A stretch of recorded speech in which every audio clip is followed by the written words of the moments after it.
students, how are you doing? All good? Good. So we are back with the same chapter, chapter 1, democracy, and this is video number 2. If you all remember, in video number 1, I had explained you what is democracy. I explained you different forms of government. Then we had also discussed about direct and indirect democracy. Clear? It was clear till here. And I gave you a short assignment. I hope you all have completed that. Please do that assignment in your notebook. Don't keep any of the work pending. Clear? Now today, in this video number 2, we are going to discuss the basic elements or the tools of democracy. So, first we should know what are the basic elements of democracy. When I talk about elements, when I talk about tools, I talk about those terms which are related with democracy. I talk about those terms which are related with a democratic country. Let us discuss those tools now. See, when I talk about tools of democracy, the first one that comes to our mind is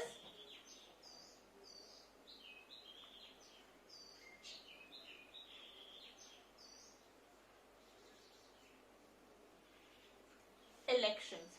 The first tool, the first element is elections. The second one that comes to my mind is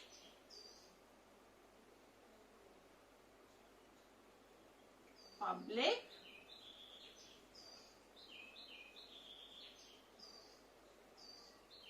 opinion. And the third one that comes to my mind is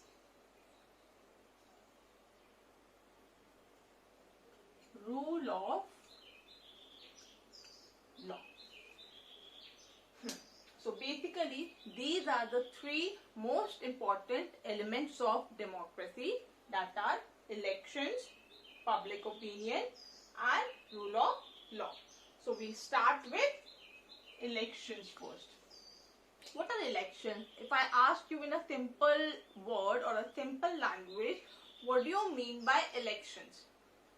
What? Elections, the answer is itself in this word, elect. So basically, election means to elect or select.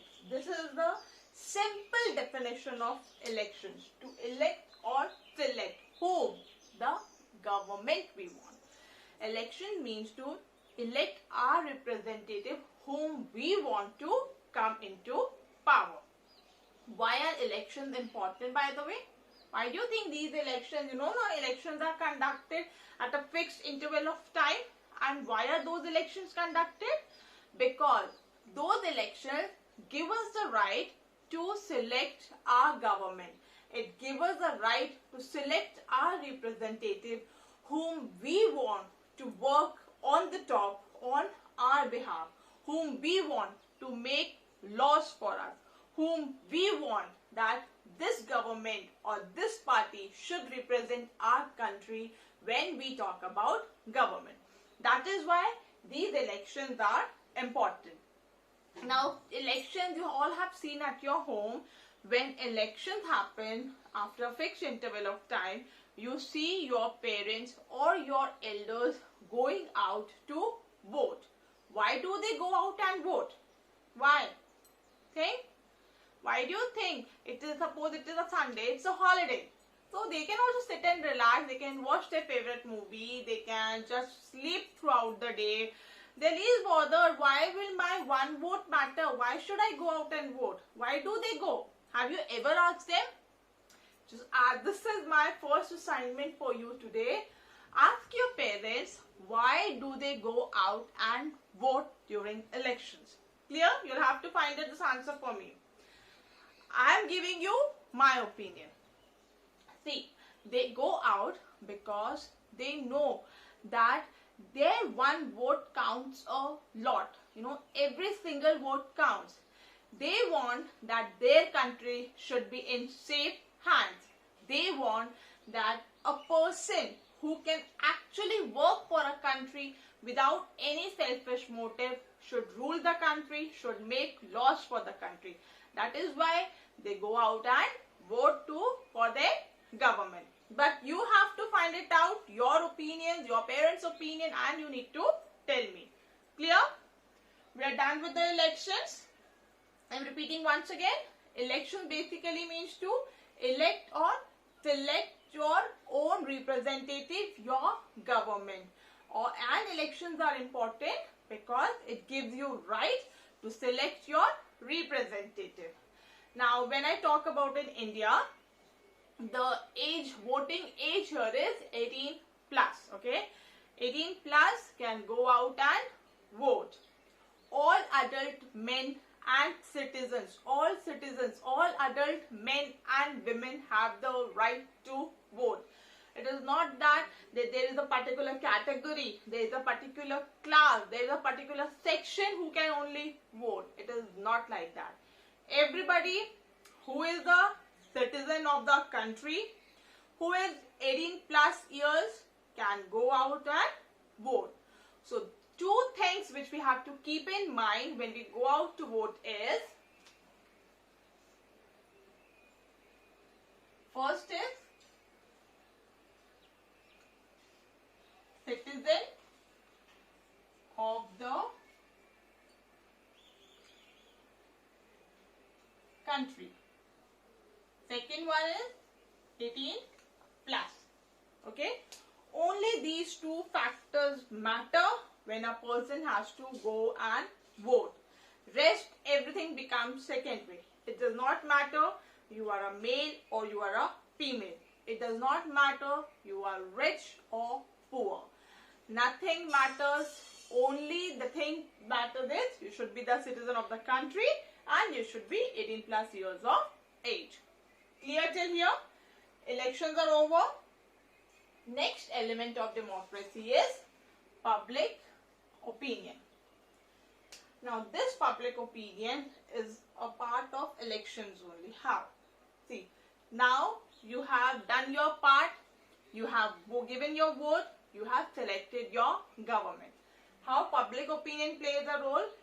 Suppose, I told you when I was explaining you democracy that we, the common man, plays a very important role, maybe directly or indirectly, in the democracy or in the government.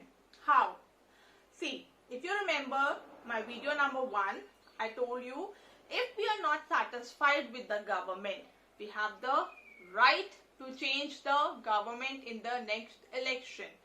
Suppose we have voted for a certain party XYZ, we gave them, they had their own tenure to work for our country, but we found out that their party was not honest with the country. We found out their party was not doing their work effectively and efficiently. So what we did in the next vote or the next elections, we did not give them vote. We voted for some other party. So this way it is our right. If we are not satisfied with a particular party, in the next election we can change the party. That is what public opinion is. This was, I was talking when we are not satisfied with the government. Now I am talking about how public opinion matters in the government. That I am going to tell you. Let us take some recent examples. You all watch news, you all watch TV, right? Have you ever seen Man Ki Baat by a Prime Minister? Have you ever seen that? You know what happened? Before that Man Ki Baat, our Prime Minister usually takes the opinion. It may be through Twitter or some account. He usually allow people, he gives the right for the people so that they can give their views or they can select their topic on which they want our PM should address the nation. Are you getting my point? See, our PM through some channels, they ask the people to let him know on what topic they want our PM to talk about. And then Minister, our Honorable Prime Minister, addresses the nation on that particular topic. Clear? Got my point?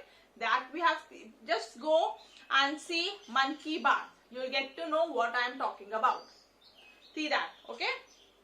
So what are the two tasks that I've given you today? The first task, you have to ask the elders in the house, why do they go out and vote? Secondly, you will see Man Ki Baat. If you ever get an old clip by someone, you can see that how our Prime Minister addresses the nation and before taking the opinion of the public, that on what topic they want to be addressed by a Prime Minister. On that topic he talks about. Clear? So these are the two important elements of democracy. First one is elections, other one is public opinion. The third one comes is rule of law. What is law? Suppose you are walking on the street, okay? A policeman comes by and asks you that, or tells you that you are arrested. Come with me and get into the jail. What will you do? You will be surprised. Why me? I have not done anything. Why are you asking me to come and surrender myself to the police station? Why should I? What is that? What is that? Can a policeman come and say you all these things? No, no. That is what law is. Rule of law means no one, maybe he's at the topmost position or at like most powerful in the hierarchy of powers when we talk about, but he cannot arrest you or he cannot do anything against you, because that will be against rule of law. Law is equal for every person in this country, be it a rich man, be it a poor man, be it the president or the prime minister, or be it a normal like a villager or a person living in a rural area who is just earning his daily wages to feed his family. Laws are equal for everyone. No one is above the law. Now, when I say no one is above the law, just remember what I told you in absolute monarchy and dictatorship. Here comes the difference. In absolute monarchy and dictatorship, I told you that the king and queen are above the law. They are not accountable to anybody. But when I talk about a democratic country, when I talk about India, I mean to say that we are the citizens of a democratic country. We are all are equal in the eyes of law. No one is above the law. Now, who makes these laws for us? Who decide that these particular laws should work for a citizen? The government whom we have selected. It is discussed in the parliament. It is discussed and then these all laws are made, which has to be followed by the citizen. And it is very important for us to follow all these laws. Clear? Clear about this elections, public opinion and rule of law? I am doing a quick recap. Just please understand it once again what I want to say when I talk about these three terms. Elections, it means to elect or select your representative whom you want to be in the government, to make laws for you or to rule a country, whom you think is fit and capable enough to take all the important decisions of the country. Here, that is election. Second is public opinion. Public opinion is when we are not satisfied with the government, when we are not satisfied with the government, we have full right to change the government in the next elections. That is what is public opinion is. Opinion, like opinion of every person in this country counts. Okay. Third is rule of law.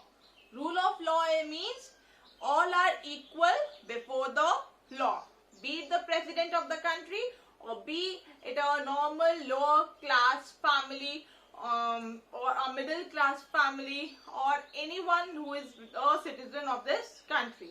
Rules are equal, law is equal for everyone. If a person who is sitting at the top management in a company has committed the crime, he will be fined with the same same punishment. He will be given the same punishment as the punishment which would be given if that crime was committed by someone at the lower level. Clear? Clear what I wanted to say? I wanted to say that everyone who is a part of this country, who is a citizen of the country, is equal in the eyes of law. So, you're clear with elements of democracy now? Okay. So, shall we write down the assignment? Just write down the assignment that I'm going to give you. Write it in your copy.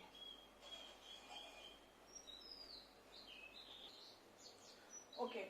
So, write down this assignment number 2. You have to do these 2 questions in your notebook. You'll forward the same page. Like where you had written Democracy Chapter 1, you had written first assignment number 1, you have done that question. Now continue with that. Write down below assignment number 2. So first question, why are elections important? Clear? Got my first question? Why are elections important? In this, you only have to write, only have to stress on a point, why are elections important? Clear? Second question, write in brief about rule of law. Remember I explained you 3 elements, 3 tools of democracy. You have to basically describe about, you have to write a short note on rule of law. In this you only have to write about the importance of elections. Clear these 2 questions? Apart from these 2 questions, I have given you all a small task that you have to do. 2 tasks. One was, what was the first task that I gave you? That you will have to ask your elders in your house, why do they go out and vote? This was your first task.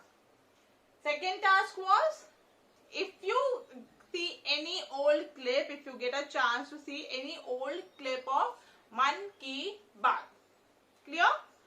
So, we are done with the today's task. Tomorrow, we'll continue this chapter with the next topic. I hope you all have understood what I've explained you today. Clear? Please do this assignment in your copy. Okay? Thank you.